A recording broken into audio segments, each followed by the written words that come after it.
উপস্থিতি, সর্বশেষ একটি কথা বলে আজকে আমার এখান থেকে বক্তব্য করবো। সেটা কি, আপনাদেরকে আমি অনুরোধ করে বলছি, পৃথিবীতে কিছু করেন আর না করেন, 3 বছর থেকে আমি এক লাগাতার আপনাদেরকে বলছি, পৃথিবীতে কিছু করেন আর না করেন, অন্তত পক্ষে নামাজটা পড়েন, নামাজটা পড়েন। কারণ আজকে যদি আপনি রাত্রে বিছানায় মারা যান, আপনাকে কেউ আর আপনার নাম ধরে ডাকবে না, কেউ আপনার নাম ধরে আর ডাকবে না।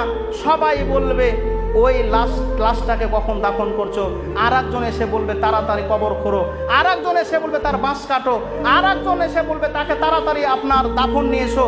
কেউ সেন্ট নিয়ে আসবে, কেউ মসজিদ থেকে খাট নিয়ে যাবে, কোনো আপনার কিছু থাকবে না।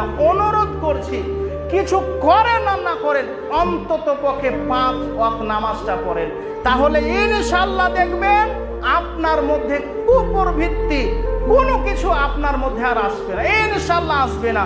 আমি শেষ আপনাকে এটাই অনুরোধ করব, সমস্ত কাকলামারিকে আমি অনুরোধ করে বলেছি, সমস্ত জয়বার আমি বক্তব্য দিই, সব কি একই কথা বলি, নামাজটা পড়ুন।